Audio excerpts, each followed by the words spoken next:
सीधा मुद्दे पर आते हैं। आज के इस एक्सप्लेनर में हम मनोवैज्ञानिक हेरफेर यानी कि साइकोलॉजिकल मैनिपुलेशन के पीछे छिपे रहस्यों को डीकोड करने वाले हैं। अक्सर ये समझना मुश्किल हो जाता है कि कोई हमें सुरक्षित रखने के लिए प्रभावित कर रहा है या फिर ये खतरनाक शोषण का हिस्सा है। तो चलिए मूल स्रोतों के जरिए इस बारीक अंतर को गहराई से समझते हैं। इस एक्सप्लेनर का एक साफ नक्शा हमारे सामने है।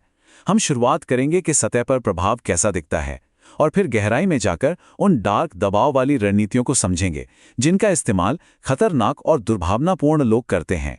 पहला पड़ाव हेर-फेर यानी मैनिपुलेशन की परिभाषा। चलिए सबसे पहले इसका एक निष्पक्ष एकेडमिक आधार तय करते हैं कि आखिर इसका मतलब क्या है। अगर बिल्कुल बुनियादी स्तर पर देखा जाए तो मनोवैज्ञानिक हेरफेर सिर्फ एक न्यूट्रल टूल है, एक तटस्थ उपकरण।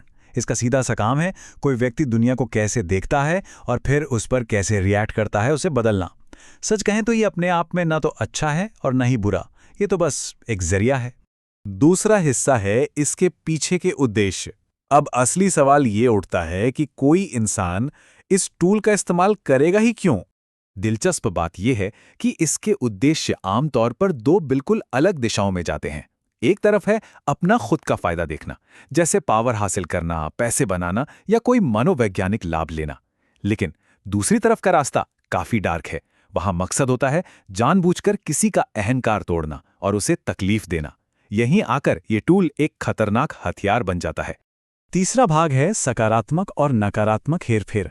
ये एक बहुत ही अहम अंतर है, क्योंकि किसी के व्यवहार को बदलने की हर कोशिश बुरी नहीं होती। इसे ऐसे समझते हैं, मान लीजिए माता पिता अपने बच्चे को चालाकी से हरी सब्जियां खिला रहे हैं। ये सकारात्मक हेरफेर है, क्योंकि इरादा सुरक्षा और भलाई का है, किसी का नुकसान करने का नहीं।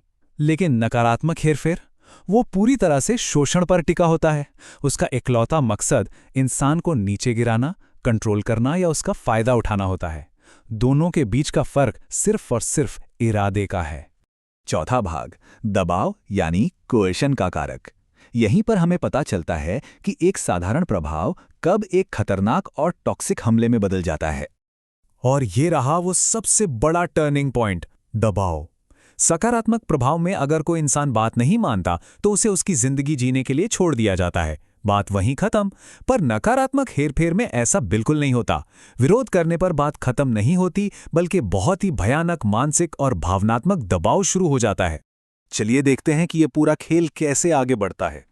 शुरुआत होती है एक बहुत ही हल्के प्रभाव से, लेकिन जैसे ही एक समझदार और सुलझा हुआ इंसान इसका विरोध करता है, यानी अपनी बाउंड्री सेट करता है, तो मैनिपुलेटर पीछे हटने के बजाय आक्रामक हो जाता है। वो बात मनवाने के लिए साइकोलॉजिकल प्रेशर और जबरदस्ती का इस्तेमाल करने लगता है। ये एक बहुत बड़ा रेड फ्लैग है। अब आते हैं पांचवें और आखिरी हिस्से पर, डार्क रणनीति का शस्त्रागार। बचाव के लिए यह पहचानना बहुत जरूरी है कि आखिर ये हाई प्रेशर चालें इस्तेमाल कौन करता है और उनके असली हथियार क्या हैं। स्रोत यहाँ बिल्कुल स्पष्ट है। ये हानिकारक दबाव वाली तकनीकें आमतौर पर डार्क पर्सनैलिटी वाले लोगों का हथियार होती हैं। इनमें नार्सिसिस्ट, मैकियावेलियन, सैडिस्ट और साइकोपैथ शामिल हैं। ये वो लोग हैं जो अपना काम निकालने या दूसरों को नुकसान पहुंचाने के लिए लिटरली किसी भी हद तक जा सकते हैं। और इनके पास हथियारों का एक पूरा जखीरा होता है। गैसलाइटिंग, लोगों को सबसे अलग थलग कर देना, बातों को तोड़ना मरोड़ना या फिर साइलेंट ट्रीटमेंट देकर मानसिक रूप से तोड़ देना, ये सब सिर्फ साधारण बातचीत नहीं है। ये एक सोची समझी चाल है जिसे धीरे धीरे समय के साथ एक इंसान के दिमागी बचाव को पूरी तरह से चकनाचूर करने के लिए डिजाइन किया गया है। इन डार्क रणनीतियों को पहचानना ही असल में बचाव का इकलौता तरीका है। देखिए, प्रभाव तो हमारे चारों तरफ है, हवा की तरह। लेकिन सच तो यह है कि किसी इंसान को सिर्फ उसी हद तक मैनिपुलेट किया जा सकता है जिस हद तक वो खुद इसकी इजाजत देता है। एक बार इन तकनीकों की पहचान हो जाए तो गेम पलट सकता है और कंट्रोल वापस अपने हाथों में लिया जा सकता है। तो अंत में सवाल यही है, हम अपनी रोजमर्रा की जिंदगी में अनजाने में ही सही ऐसे किन प्रभावों को अपने दिमाग पर हावी होने की इजाजत दे रहे हैं। सोचने वाली बात है ना।